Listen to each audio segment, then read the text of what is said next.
Why are you buffering? Let's go.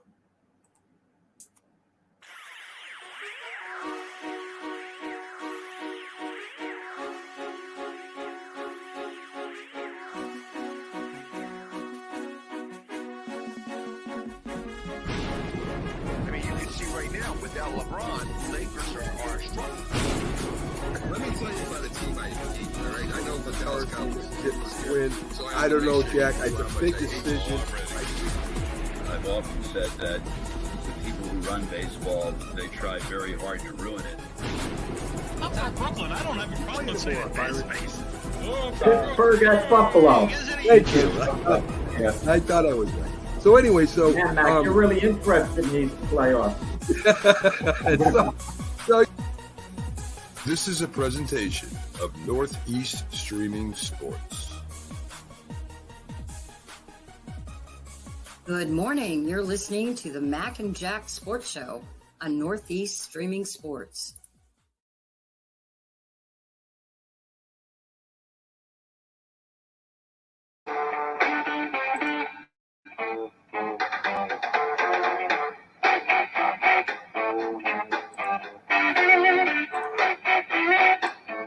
it's Friday. We made it to the end of the week, Jack. And, of course, we've got sports news, not like we normally would during the football season or the NBA Finals or the MLB playoffs or anything like that. But we got news we can cover. And good morning to everyone out there. Good morning to Jack. And hopefully I got Keith Engel scheduled. I'm not sure for sure if he's taking a couple of days off for 4th of July or not. But we'll be surprised with everybody else if he makes it in today. So I did send him a link, and hopefully he comes in. But anyway, the biggest news, I guess, in the MLB, Jack, is the all-star teams. And, I really don't like the way the Major League Baseball does all-stars. I never have. They haven't halfway through the year, so we don't know in the second half if these players are going to perform the way they have performed in the first half of this. I mean, they could go cold. The leading batter could be, at 367, I think is the leading batter right now, batting average from Cleveland, could end up being 260 at the end of the year. And same thing with the pitchers. They could have a great season so far and then all of a sudden fall off the charts. I'm not too crazy about the fan part of it either, the selection. I think the managers and maybe the players should do this more so than the fans, because you'll get players in there that don't really deserve to be in there over some others because they're more popular and, they got a bigger fan base, the Yankees being one, maybe the Dodgers, I'm not sure. But it seems to me that if you got a team like the Chicago White Sox, I imagine they have at least one or two good players. It's really rare that one of these players on bad teams get into the All-Star game because the fans aren't going. They really don't care. I mean, if you got a terrible team and you got a good player, they don't care about the All-Star game. I mean, it's only the teams to me that are popular or that are winning big time that get All-Stars in there. So I wish they would do something else, Jack.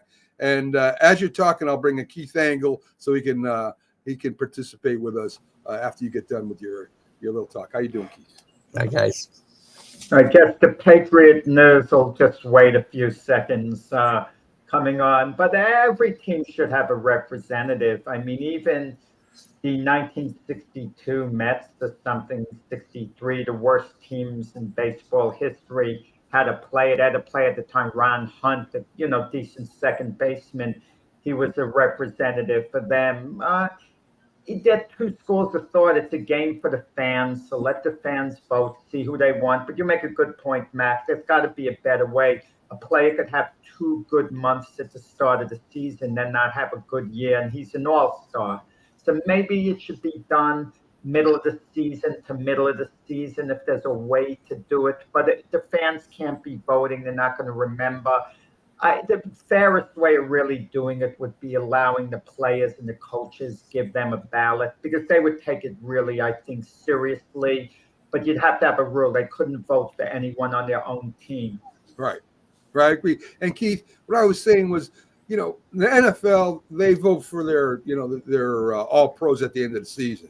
I'm not sure how, all sports do it that way. But when you vote on somebody in the half of the season, I was telling Jack, their batting average could fall by 100 points. They may not win another game pitching again. I think there's got to be a way maybe to do it before the playoffs. I mean, they take a week off here. I know it's a week off for them. Give them a week off anyway. Who cares? Or a couple days off anyway. But I don't think you get a true all-star until the season's over.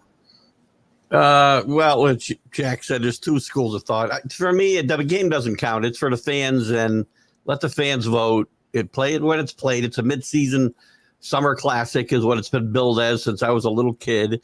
At that time, it was a chance to get to see guys I never got to see because upstate New York, we got about 10 Yankee games a year and a Saturday game in a week. That's all you got. It's different today. I understand that, but I do think it's for the fans. I think the guys who have had the best first half, and that's what it's kind of for. It's not necessarily for the best players necessarily. If they aren't the best players at that point in time. Some guys get in that don't deserve it. You mentioned guys have made the All-Star team, started in the All-Star game and fallen apart. Jack Armstrong came right to mind because I just read Lou Piniella's autobiography. He had a great start for the Reds back, I think, the year they won the World Series in 92-ish or 90. In 1990. 90, right, 90. And I think he won one game the rest of the year. So I don't know. Look, it's for the fans. I hated it when they put it in and they made it, the World Series home team or the team got the home field advantage was based on the All-Star game, and players would be playing that wouldn't have anything to do, with an All-Star or with a World Series push. So I like the game when it's just for the fans. And by the way, speaking of which, let them wear their team uniforms and stop with this nonsensical. It's another uniform to sell. Who knows who the players are, even when you look at them, for crying out loud, without a name under them. That shouldn't be the way it is. So Keith, two thoughts on what you said. One, it does matter towards Hall of Fame voting. It does come into consideration if you're an all-star. If you're not an all-star, so many times maybe you don't get in the Hall of Fame compared to the other people. And secondly, it's the fans' game.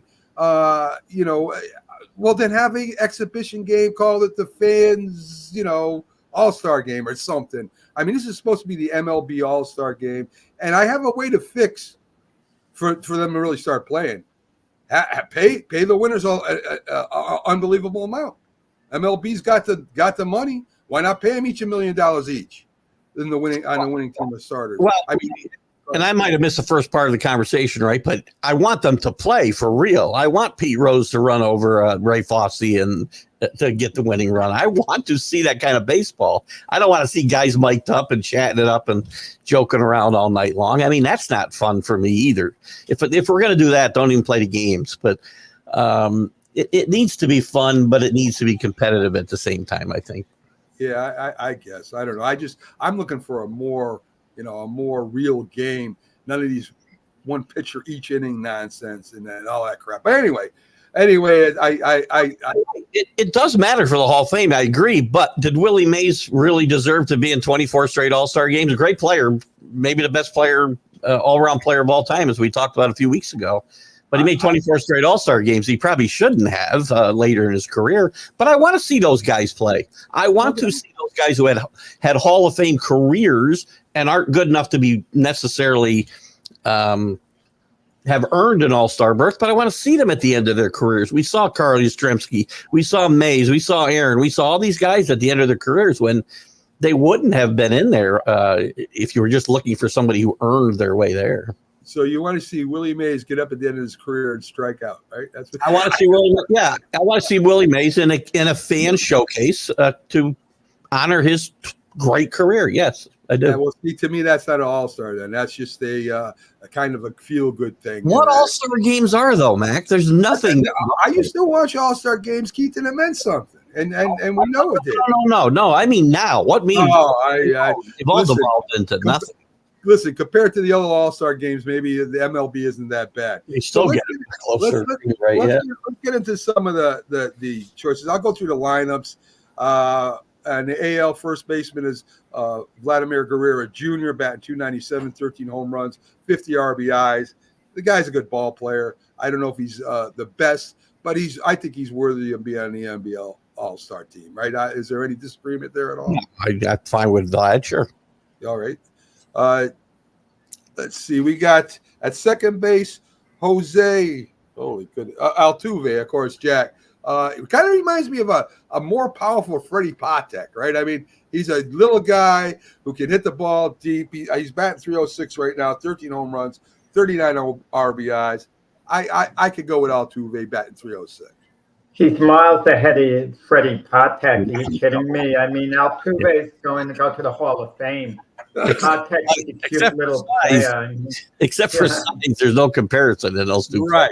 Yeah, I mean, Altuve, about 3-4 years back, had some defensive issues, trouble throwing the ball, but he's gotten past that. So, and look at the way Houston's been surging after a terrible start. You thought this year they might fall off the cliff.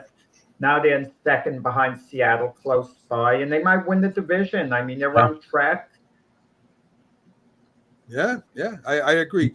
Young star shortstop Gunnar Henderson of Baltimore batting right now 284, 26 home runs, 58 RBIs. One of the young stars in the league. This is a pick I love. No brainer. Yeah.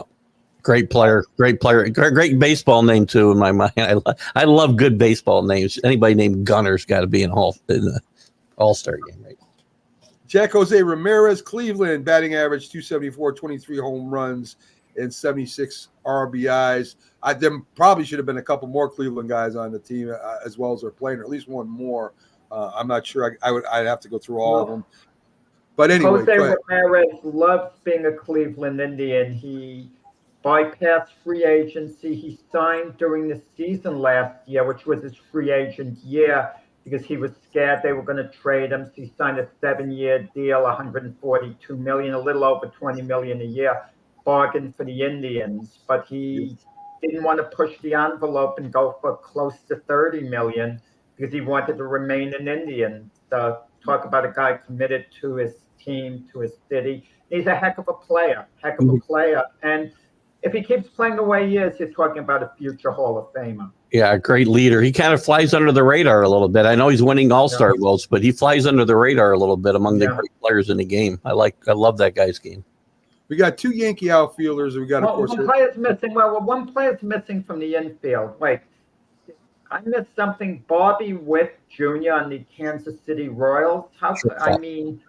I don't, because you mentioned Freddie Patek, a former Royal before. Bobby Witt Jr. is having a great year.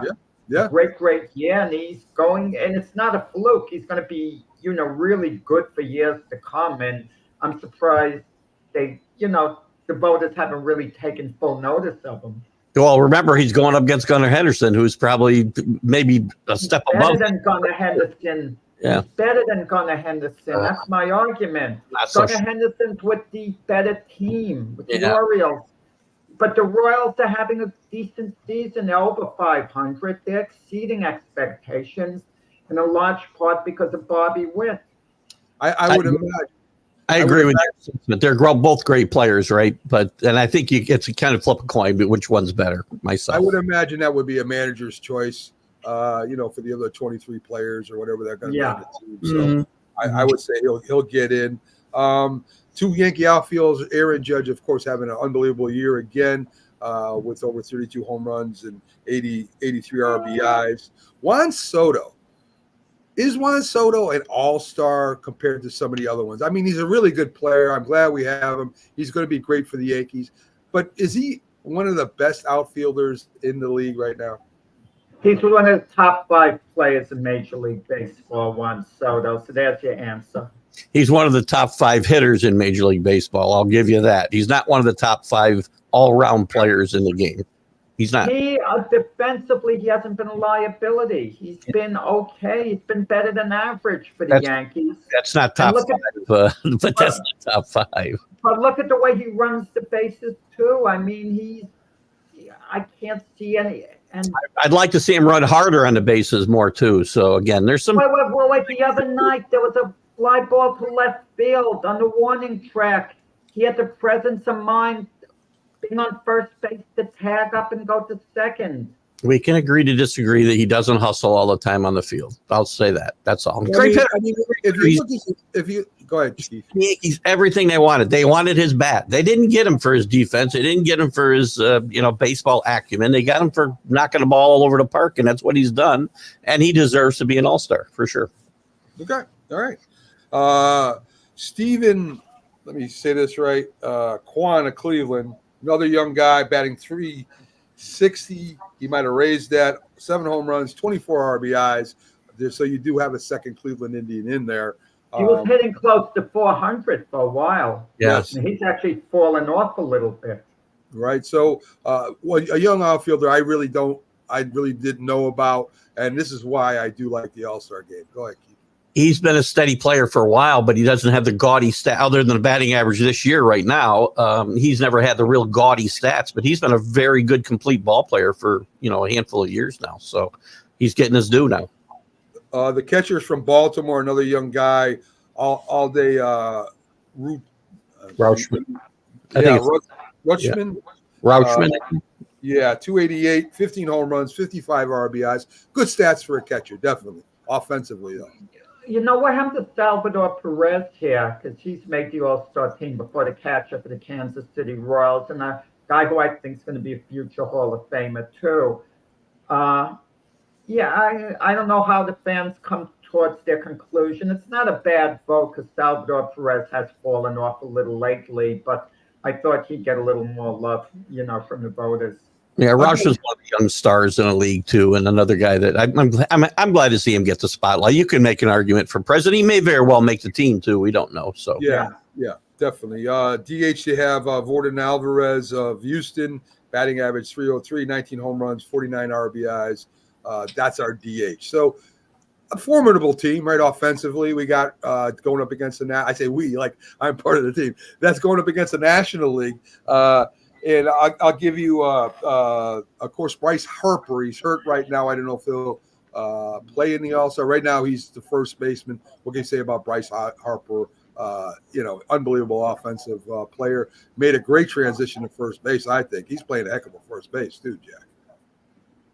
Oh, yeah. No. Bryce Harper, one of the best players in the game. I mean, absolutely outstanding. I mean, what can you say about him? He's just fantastic.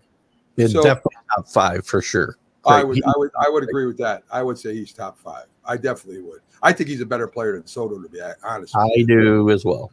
Okay. It's interesting the way they converted him from an outfielder to a first baseman. Too, especially with his arm, you'd think he'd be an asset as a right fielder. Yet I guess they want to avoid injuries, so they play him at first base. But you still get injured no matter where you play. There's no way to hide. He had an arm injury 2 years ago, which put him out for a long time, and that's why he moved to first base in the first place. So I think it's to protect him for sure. And he's converted very well over there. I think he's played. Defensively, I've seen him make some unbelievable plays. A nice triple play turned. I mean, he's a heads-up player. I just like him. I think he's a natural baseball player. He's one of those Stan Musial types, he's just a good ball player. You know what I mean? So anyway, no argument about that. Ketel Marte, Philadelphia. There's a few Philadelphia Phillies players in there for good reason. He's batting .286, 17 home runs and 50 RBIs. Good second baseman. I don't know if he's the best out there, but he's definitely one of the best second basemen in the National League anyway. Finally reaching his potential. He's been hyped up in Arizona for a bunch of years and was a good player, but never really, I don't think, reached his potential. And he may be doing it now with the Phillies. So, good player. Trey Turner, shortstop, converted shortstop, really, has had a good year, especially batting, .342, great average, 5 home runs and 18 RBIs. I don't know. Is he the best shortstop out there, though, or is it because he's a Philadelphia Philly? Go ahead, Jack. A year ago, the Philly fans couldn't boo him out of town quick enough when he got off the slow start. They hated him. They thought it was one of the worst free agent signings in history. Son, what, an 11-year deal or whatever? 11-year deal, absolutely awful unless the player's very young. And I'm not sure what his age is. But now he's living up to that contract for the time being, at least. It's a good story. Trey Turner is a really good ball player. Did get off to a horrendous start in Philadelphia, and there's not a lot of places we talk about tough places to play, and I talk about New York all the time. Philadelphia is no piece of cake either, and he certainly had it tough for 3 months at least last year. So I'm happy to see him there. Alec Boehm, batting in third base, batting .299, 11 home runs, 70 RBIs. Good RBI count. Another good choice, I think, by the fans anyway. Again, go ahead. Another young player coming into his own the last couple of years, especially this year, and he's helped this team a lot. Well, Harper's been out a couple of times, and some other guys, so he's helped this team a lot build up this big lead that they have. He's a good young player. He can play third base. He can play first base when Harper's out. He's a very versatile player too. I like him a lot. So San Diego has two outfielders, believe it or not. And I think one of them is because of popularity. Jurickson Profar, batting .314, 11 home runs, 55 RBIs. I think Tatis got in because of popularity. He's batting .279, 14 home runs, 86 hits I have. I don't even have a RBI count for him. I know it like in the last 5 games he's had 2. But I think this is a question of what I was bringing up before. I think Tatis got in more because he's popular than the year he's having. I would agree with that. And then Profar is a nice. He's another guy who's kicked around for quite a while, and is finally really having a great first half. We'll see whether that continues through the year or he goes more towards his career norms. I like the kid, and it's a nice honor for him. Tatis, you're right, probably a popularity vote there. But not having a bad year, Tatis, you can make an argument that he does legitimately belong as well. Yeah. Okay, so we have the other outfielders, Christian Yelich from Milwaukee. He's a good ball player. He's got 37 RBIs. He's not the best offensive player that they have on the team, but again, a pretty good outfielder. So. Again, not sure if that's the correct. He's got a great reputation, though, too. So if you talk about reputation with Tatis, right, you could, mention that for Yelich as well. Yelich had really fallen off his career highs that he had a few years ago, and then last year and continuing into this year, he's kind of had a resurgence, not to where he was, but he's still a really good all-around ball player, I think, and a good leader on that Milwaukee team. And not one Dodger on the starting team. Does that surprise you? Well, Ohtani's the DH, right? Well, I should say position player. Not one position player as a Dodger on there. That's kind of surprising. Well, had Mookie Betts not gotten injured, him and Trey Turner was a pretty close race as it turned out. Had Betts been in the news the last few weeks, continued playing, and played up to his standards, there's a good chance he would have edged Trey Turner out. Yeah, I think you'll see a few guys on the reserves here. Freddie Freeman will certainly be a teammate. Freeman, Teoscar Hernandez has had a really surprising first half. So they got some candidates for the bench here, and certainly some pitching candidates, I'm sure, too. No doubt. Freddie Freeman's a lock to be picked as a reserve. Yeah. I would agree. No doubt about that. The other Milwaukee player is a young catcher, William Contreras, 297, again, 10 home runs, and a good ball player. So the pitchers weren't named, and I don't think they've been named yet. Again, it's that's by the coaches and players. I think that there's a first round, and then the fans, I guess the way it's set up, the fans vote on who they picked. Is that what it is now, guys? I'm not really sure on the pitchers. I thought it was still the managers pick the pitchers. Yeah, fans don't pick the pitchers unless something's changed I don't know about. Okay, all right. So Ian Happ has been on fire. 2 3-run home runs. Had another good night last night for the Cubs as they beat the Phillies.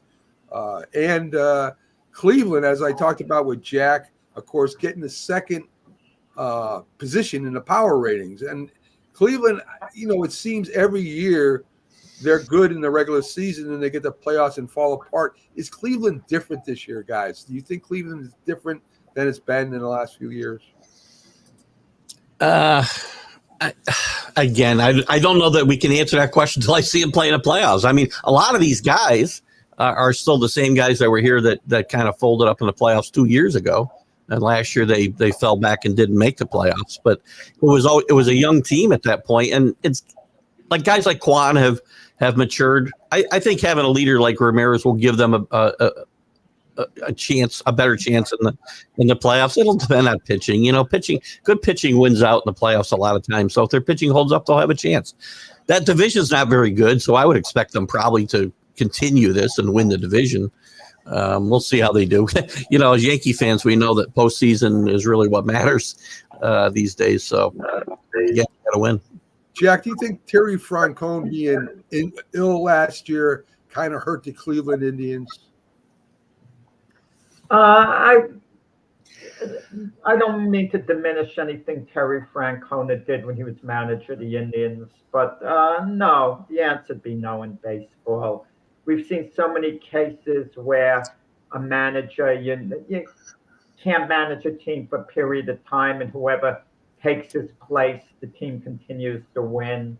I don't think so much in the sport of baseball. If you're talking about basketball, maybe team chemistry, maybe football, but not quite the same in baseball, no.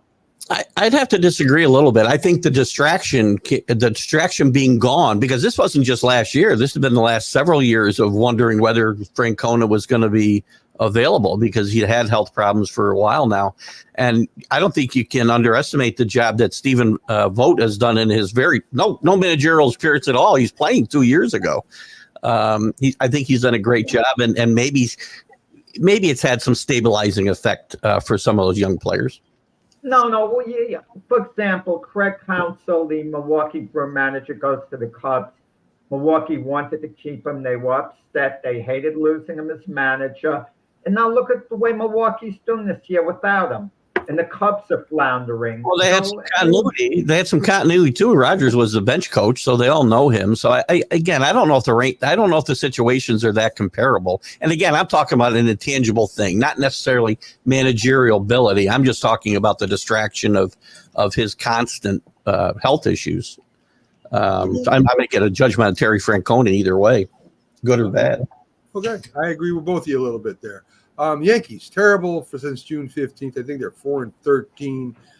Pitching, hitting, everything kind of has gone south for them after they were really hot in May. Reasons besides starting pitcher, they had one of the best ERAs. Now they got one of the worst. Relief pitching, as Jack mentioned, a big concern. The relievers are not doing their job, and of course, they're not getting base hits. They still got power of Judge and Soto, and maybe someone else now and then. And of course, this slide, Keith, has happened after Stanton has been pulled from the lineup. Yeah. Stanton was out. Number one. No, Keith, they missed Stanton a lot. They missed him a lot. Oh, gosh. Don't kid yourself. He was that third big bat in the lineup. They missed him a lot. Well, again, they got 7 guys in the lineup with on base percentages around 300 or less, and you're not going to find ways to score runs unless guys hit home runs. I don't care if Stanton's in the lineup or not. Plus, you're not going to win if you're constantly behind 5-0 after 3 innings, which has been the case too. So again, I'll make the argument with Jack here because I had to bring it up because I knew Jack would jump on it, and I knew you would kind of be defensive about it. Listen, Stanton does offer protection for people batting in front of him. Judge, you got Judge Soto and Stanton. I mean, if you make a mistake, I would want those guys every time to get to Stanton. Every time. Keith, he did have, before he got hurt, he had 18 home runs, only 2 less than Soto right now. Okay. I'm just saying. Home runs. Okay, I get it. He's a good home run hitter. So is Dave Kingman. So is a lot of guys who are not really good productive. But Stanton was producing a lot of big hits going to the opposite field. Dave Kingman never did that. Stanton was acting more like a professional hitter. I'm just saying the lineup misses Stanton a lot. That lineup they have, especially the other guys aren't picking up the slack. again, Stanton does have some big hits, but how many? I can also give you, if I can go pull some footage, I can find him striking out more often than he comes through with guys on base and in scoring position. So I'm again, just saying, Keith, the threat of that giving up that home run, I think may protect Soto, may protect Judge a little bit more than it normally would. I mean, possible if those pitchers out there have the same opinion of saying that Jack has, then absolutely there's a threat that they're worried about for sure. Well, I'm going to tell you a silent move that the Yankees didn't make, and I don't mean to second guess, even though I am second guessing right now, is giving up on Kiner-Falefa and letting him walk. And now look what he's doing with the Toronto Blue Jays. He's been an all-star caliber player with the Blue Jays. He's hitting close to 300, supplying the defense. He's been outstanding. And you compare Kiner-Falefa to, let's say, DJ LeMayo this year. It's like night and day. Compare him to Gleyber Torres. It's like night and day. He's been so much better than all those guys. And he did it in a Yankee uniform before. Not this well, but he did perform well for the Yankees at one point. So I don't want to hear, well, maybe he wouldn't have done it in New York, because he's proven he could play in New York before. So. I don't say that about everybody, Jack. Only if you say that, yeah, well, I'm kind of imitating Keith. Like Sonny Gray would have been excellent with the Yankee rotation had they just held on to him all the years. So, but I don't want to hear, oh, he couldn't pitch in New York. I'm going to answer your question, Jack, on that. Why? But anyway, Keith, we got to let Keith out of here. He's going to do his show. Keith, your interview today. Actually, we've got an encore interview at 9:00. So well, I'll let you stick. Well, then stick around. I'll stick around if you want. Sure. All right. So I'm going to tell you why it makes a difference. It makes a difference. Now, this is where I think management, Jack, and coaching comes in. Falefa, I don't think, was used right as well as he's being used by his new team that Aaron Boone used him. I think Falefa didn't get enough time in the field sometimes when he was playing for the Yankees. And to me, Falefa's always been a good utility player. I think they're finding ways to use him over on his new team that maybe Boone and the bench coach didn't. Yeah, part of it too, I think, is DJ LeMayo is getting paid $15 million a year. And after this year, he has 3 years left on his contract at $15 million a year. And I'm not questioning the contract, because at the time it was a viable contract for the Yankees. So I'm not questioning that. But when you're investing that much money in a player, $15 million a year, you're going to stick with him a lot longer. For example, if DJ LeMayo was on the league minimum, the Yankees would have gotten rid of, maybe moved on from him now, waived him. But they're going to stick with him. And so when you're committed to a guy like that, it's hard to bring someone else in to take his place unless it's a star player.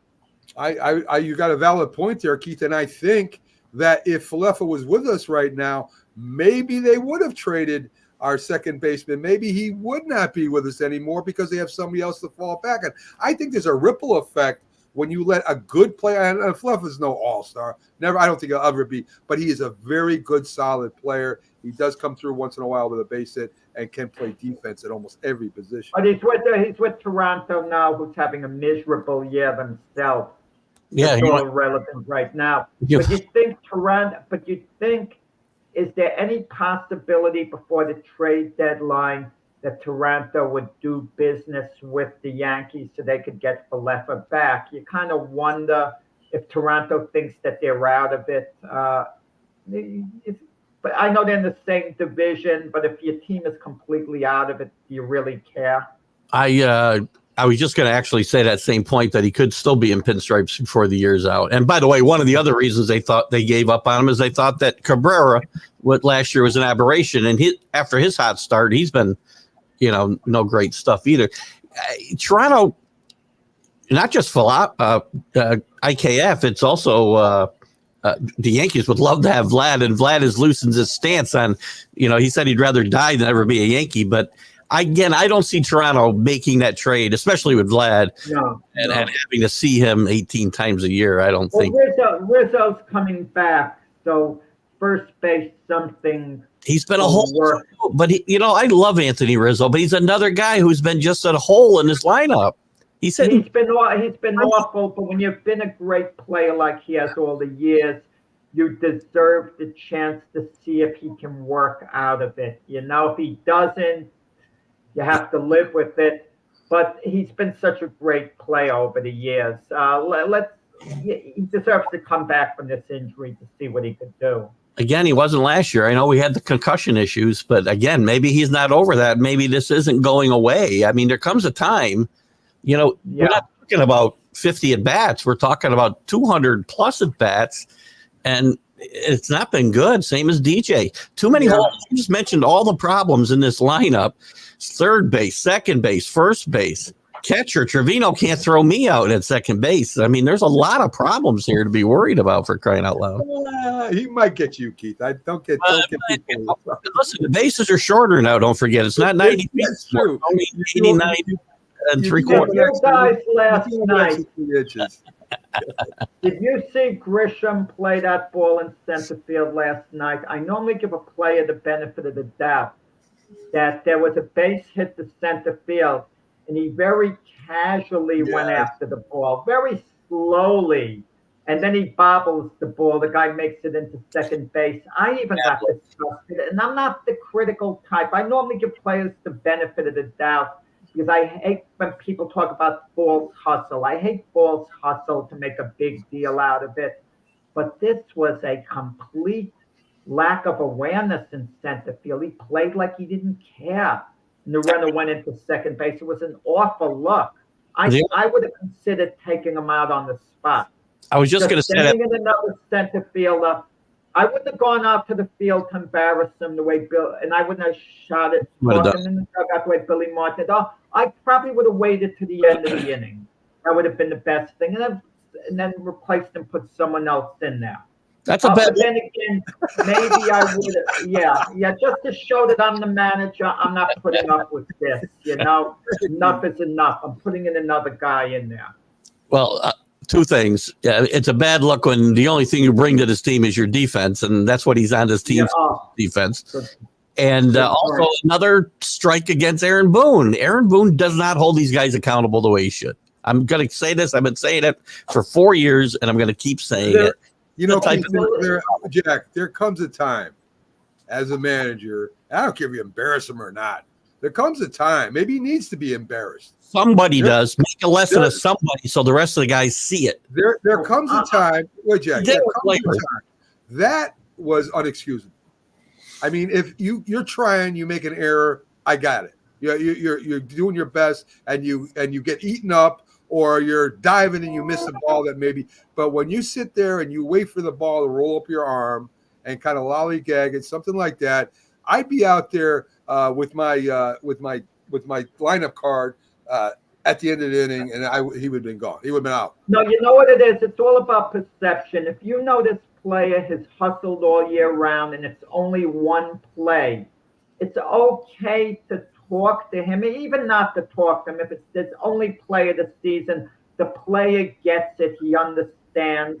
But the perception of Aaron Boone allowing it to go on makes Aaron Boone look bad. For that reason, because of perception, you replace the guy at the top of the inning, and then no one could say Aaron Boone doesn't hold a player accountable, because he did hold him accountable by taking him out of the lineup had he done that.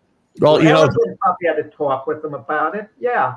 It's one thing for even for our perception. How about the rest of the ball players? They have to respect the manager and that he's going to do the right thing by them. When you do what Aaron Boone does constantly, you end up with situations like Marcus Stroman the other night, twice showing up his teammates on the field because Aaron Boone's not doing what he needs to do. I think that's why those type of situations happen. And that's Jack, I think the players respect Aaron Boone. I think they like playing for Aaron Boone. I don't think they respect him. My thing is it's timing to it. Magnifies everything, right? The Yankees are in a terrible losing streak, and here's a guy that doesn't look like he's hustling. Or here's a pitcher calling out his. If they were winning, it wouldn't be so bad. But when you're in the middle of a 4-13 drought here, you got to at least look like you Like you want to be there. I'm sorry. So the timing, I think. They keep happening. This is a yearly thing. This happens. Sometimes it's right at the end of the year. Sometimes it's been at the All-Star break.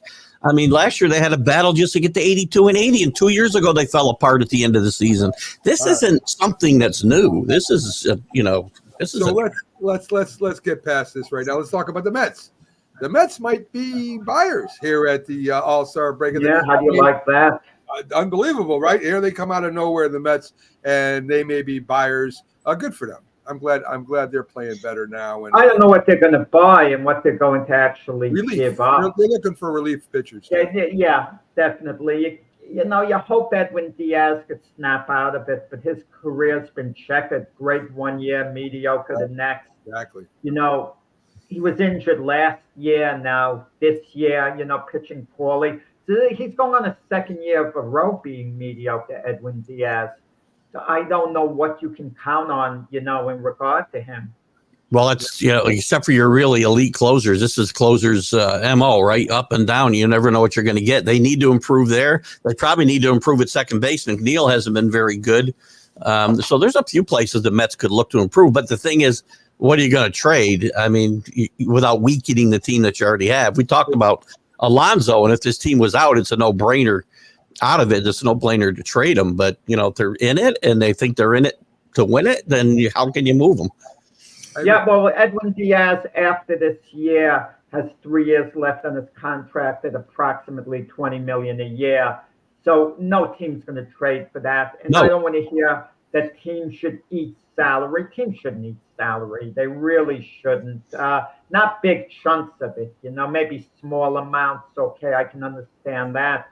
So sometimes it's best to just live with these guys, stick with them. They've proven they could do it before, and give them a chance to snap out of it. There's so many players who have a good year, bad year, good year, bad year. You hope they snap out of it. I mean, look at the two prize free agents, Blake Snell and Jordan Montgomery, the two elite pitching guys who fans of teams wanted, their teams to sign. Jordan Montgomery's been awful. Blake Snell was bad until he got injured, but those guys might be good again. That's the point. So the teams will have no choice but to stick with them at least next year. Both of them only 2-year deals. So. Well, you almost going back to the Mets, you almost have to stick with McNeil, and even Lindor is not having a great year at shortstop, at least offensively. But some of the kids have played really well. Alvarez has played really well behind the plate. Vientos has played since he got sent to the minors and came back up, has played really good baseball. It's a fun team to watch some nights. I mean, the pitching is a little iffy, but so anyway. O'Neill is owed, by the way. O'Neill is owed by the Mets for at least the next 2 years, $33.5 million total after this season. You'll move in. There's going to be no team is going to pick McNeil up in that contract, and to ask the Mets to eat a good part of it, is kind of ludicrous. Stick with McNeil. He's been terrible this year with the bat. I understand that, but maybe he snaps out of it. He plays different positions, move him around. Hope he gets it together like when he was the batting champion a couple years ago. I will say again, hope is not a plan. And they but what are they going to do? Eat the money, kids? You're always going to eat millions and millions. Let's get into some other news here. I don't really care about the Mets that much, but anyway. Next only got a 3-minute segment for the Mets. That's all. No, that was a lot longer. I let you guys talk about a lot longer than that. But anyway, interesting. Shaq, listen, Shaquille O'Neal is one of my favorite people of all time. Not just a great player, but very smart, very fun. It looks like to be around. Does great commercials. Maybe one of the highest demand people to do in commercials. But he kind of contradicted himself in two statements that are similar. First, he thought it was crazy that J.J. Redick was hired as a head coach with no professional, coaching experience really at all. And you had somebody like Sam Cassell out there that's been in the league for 15 years. He, of course, he says, all due respect to J.J. Redick, I hope he does well. Then he turns around and says, Bronny James, who he calls his nephew, should get a fair chance to play. Now, Bronny James has no experience really playing basketball in college and maybe in high school either, but he's really had no experience in college and up in basketball either. But yet he says he should have a fair chance, and he says J.J. Redick was a bad move. I hate to harp on Bronny James, but every time I read something in the social media, anywhere with any player, any coach, or any GM, I cringe. Because this kid, to me, might be a great athlete. The NBA is full of them, but he is not a good NBA basketball player right now. And to give somebody a fair chance because he's a good athlete makes no sense to me at all. I agree with him with Redick, by the way. Why wouldn't he be given a fair chance? You're not giving him a job. I get it if he says he should be the starting point guard or the starting off guard, whatever. If he said that, that's wrong. There's no reason Bronny shouldn't be given a chance. D'Angelo Russell is not, a Hall of Fame player out there. There's certainly room for improvement in that backcourt. Now, if he said he should get the job, that's different. But to get a fair chance is fine. Just don't play him just because he's LeBron's son and he's got a guaranteed contract. That's why they were going to play him. Jack, help me here. Bronny should be in the G League. He should not be even on the court this year. He is going to go to the G League, though, with the Lakers. He wasn't going to do it with the other teams, but he's going to do it. Jack. Not that I read. From what I read, he's going to be on the roster. What I read too was they insisted he would not sign a two-way contract where he could go to the G League. He was going to be on the Lakers roster the whole year. But that was a negotiating tactic so another team wouldn't draft him. Possibly. With the Lakers drafting him, that changes. He needs to play. If he doesn't go to the G League, he's hardly going to get to play. And I think to Bronny and LeBron, they're going to talk about the logic of that too, that they're going to bring him back to the Lakers. He's going to be fine, but let him get the playing time in. What can he do for the Lakers right now if he's on the roster? What could he develop into before the year's over? Maybe defensively to an extent. He's only 19. He's reportedly a very good defender. Okay, from what I've noticed, he's quick on the court. Maybe he could defend certain guys and make a quick contribution. You put him in for a couple of minutes here and there to guard someone, to give someone a rest. He doesn't really touch the ball. The X factor is LeBron. At a certain point, maybe sooner than later, LeBron's going to get very antsy and he's going to want Bronny's role to be expanded. Well, that's where it gets to be sticky. You're right. That's what Keith said. Exactly what Keith said. Now you might have a real problem on your hands. I don't know. Maybe Bronny surprises us. Maybe he's really good. Maybe he really should. There's no way to know. A really good player. Keep in mind, before he had the episode in college, the medical episode, Bronny was predicted in some quarters to go as high as number 15 overall in the first round. Originally he was projected as a first round. I never saw that back by a reliable, a guy that knows the draft. I saw that because of these LeBron James' son. That's why he might go as high as 15. This past season after the medical episode. Here's the real problem, and I see it with my viewers, and this isn't to call you out, Mac, but everybody gets on Bronny. Bronny's done nothing to warrant the angst or the animosity that comes. Yes, Keith. He went in the NBA draft. He doesn't belong in the NBA draft, right? You got to sit down, Keith. You got to sit down. I'm tired of everybody. This is what I call blame everybody else. Blame everybody. Let me finish. Let me finish because we're talking over each other. This is blame everybody else but the person. He knows he's not ready for the NBA. He hasn't even played college. You either stay in college, and if you want to go to a portal, go to the team, go to another team. You go to get some more hope. You go play in the EuroLeague. He has options, Keith. And I get it. He's LeBron James' father, a son. He puts pressure on himself. Everybody's putting pressure on him. I get it. But you got to sit down and assess yourself at some time in your life. And you're going into the NBA, and you shouldn't probably be in the NBA, and he knows that as well as anybody else does. So he's a Be a Okay. man and say, listen, I need more work before I go play in the NBA because I could embarrass myself. Blame his dad. Blame the parent who's not doing any parenting and has done no parenting that I can see for this kid, except put him under a spotlight he didn't need to be. If this kid doesn't make it, we're never going to know if it's because he didn't have the talent or the spotlight was too bright because his father didn't parent him, wanted to play with him his last year, 2 years in the league. There are I blame- kids. There He's are a kids. 19-year-old kid. He's not an There are- adult who can make There decisions. are kids in the NBA that had a lot rougher than Bronny James that made it, Keith. And that's washed out. And And more 'cause- washed out. And more That's- washed out. and that's because they had self fortitude to work hard and to make it. And there's a How lot many of those. Came out too early. How many kids came out too early because they weren't able to make that decision? There was nobody to say no, don't do it. I'm I just telling you.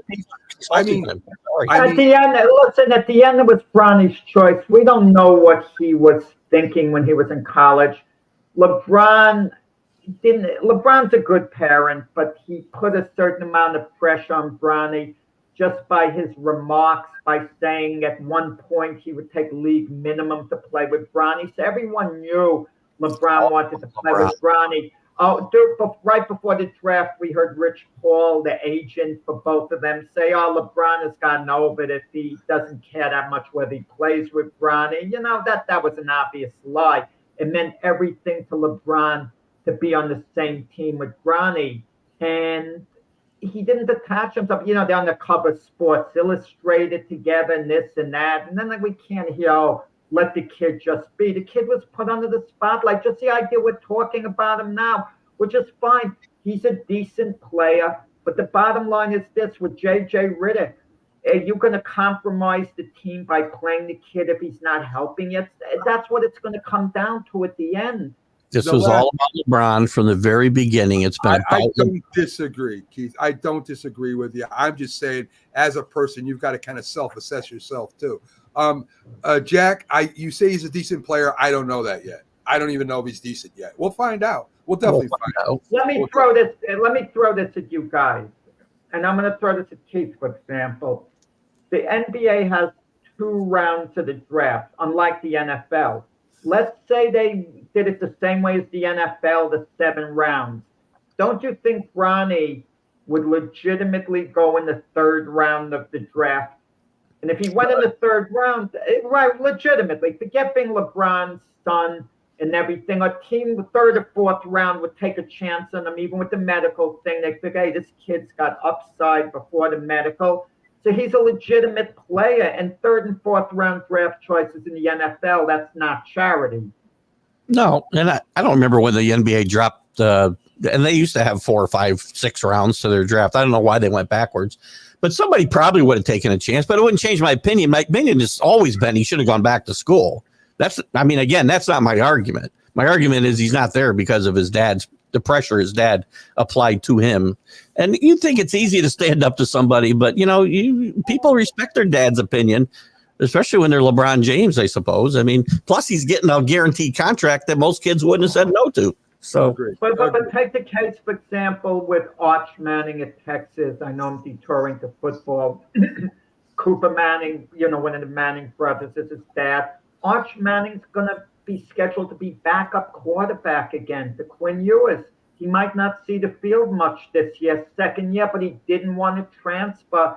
And reportedly, his dad said, look, he's enjoying the college life. That's what he wants to do. It wasn't like, he's got to be in the NFL. He's going to be in the NFL next year. I think LeBron is a good dad. He wants only the best for his son. And I think he sincerely feels this is the best thing for him, that he could help him if he comes to the Lakers. He could look over his boy and see that, he's given a fair shake and his development is going to be really good with him looking over. As I said, we've talked about this a lot, but I just wanted to bring up Shaq's take on it, agree with it or disagree. I want to get to boxing right now, and I hope Frank listens to this show sometime today, as Terrence Crawford is, he said Terrence Crawford would not fight Boots Ennis because he wouldn't make any money. It wouldn't be a big draw. It wouldn't la. Terrence Crawford is fighting a guy right now that has a total of 11 fights. He signed to fight hopefully I get his name right here, Jack. Israel Madrimov. Madrimov, yeah. 10-0-1. So Crawford does not want to fight Boots, where he would make some money, but he's going to fight a guy that has 11 fights. This, to me, again, is him ducking the best fighter that he could fight in his class. And I don't know why, but now Frank's excuse of not making money or drawing a big gate is thrown totally out the window. And again, you know, I love Terrence Crawford. I think he's a great boxer, but I think he's making a terrible mistake. Well, go ahead. no, that Megan. He was hoping to fight Canelo Alvarez next, and the Saudis offered Canelo big money to fight Crawford. Big money, more than he's ever made before. And Canelo turned it down, and the Saudis told Crawford no amount of money is going to get Canelo in the ring with you. He's not accepting. So Canelo is not taking the fight with Crawford. That was the mega fight. That was the big, mega, sensational fight for Crawford. And that fight's off the table now. And he was planning to do that, Crawford, after the Madrimov fight. And assuming he beats Madrimov, and nothing's a sure thing, that was going to be his fight next. So what's next? Maybe Boots Ennis is going to be next. Maybe the Saudis do step up and say, look, we're going to make you this big offer to fight Boots, and the fight will get done after all. I mean, maybe that will happen next. Boots fights July 13th, and then Crawford fights August 3rd. They both have to take care of business, assuming they both do. It's a fight that actually might get made, you know, in the next 6 months. I wouldn't rule it out. All right. Well, we'll see. I know he has no more excuses now as far as press the gate goes. Anyway. Yeah, I have nothing intelligent to offer on this topic, except I'm still waiting for the Laterzo Pag fight. That's what I'm waiting for. Yeah, that'll happen. Anyway, NFL reporter Anna Wolf, it said she might end up going to jail if she doesn't give up her sources, as she's being sued for defamation by Mississippi's former governor and the welfare scandal, which Brett Favre was attached to. Supposedly $77 million didn't go to where it was supposed to go to help the children and mothers and all that good stuff. And Brett Favre got money off of this deal. So reportedly over $1 million something off this deal. And he's not going to jail, but the reporter who broke the story may end up in jail. So she says she's not. You can't give up your sources. I mean, I can't imagine a judge putting someone in jail for not giving up their sources. I think it's already happened. I think they can hold him in contempt. They can hold him in contempt of court, but you know, that's not going. It's not going to be like she's going to jail for 10 years. They'll put her in jail for a couple of nights, and that'll be that. She won't give up. Yeah, I just can't imagine. Yeah, and also, but you have to be. But then again, these anonymous sources, things could always get made up too. So you have to be able to distinguish, you know, those things if at all possible. True. So anyway, so it's interesting to me. Something I brought up because we got Wimbledon. Andy Murray on his farewell tour ends up losing. I think he played with his brother, losing the doubles. So it didn't go so well with his first stop on his farewell tour, as he got knocked out of the doubles championship. I guess he's been really hurt and hasn't been able to play singles. So go ahead, Jack. I know you know a lot about You're this. a tennis player. If they're on the farewell tour, it means they don't have it anymore. There's a rare exception with Pete Sampras. We knew when he was playing the U.S. Open he was going to retire. He won it. He was at the top of his game. But usually the tennis players don't quit, you know, when they're the top of their game. I know Bjorn Borg did, but he had some emotional issues. But Andy Murray's been a little past his peak for a while. You know, with the Olympics coming up now, Djokovic is going to enter the Olympics. He's fared very poorly in the Olympics, and ironically, Andy Murray's won a couple of gold medals. Very true. Very true. Simone Biles said her husband will be excused from some training camp practices to go see her compete in the Olympics, as opposed to I don't think there's going to be any outrage over that, at least as much outrage as Aaron Rodgers going to Egypt to talk to the Matahara there and skip mandatory training camp, which was a big deal, and I don't know why. But anyway, so a little bit of contrast there, on who's taking time off and who's not. And, of course, we know that this is the first year for a husband playing for the Bears. Last year he played with the Packers.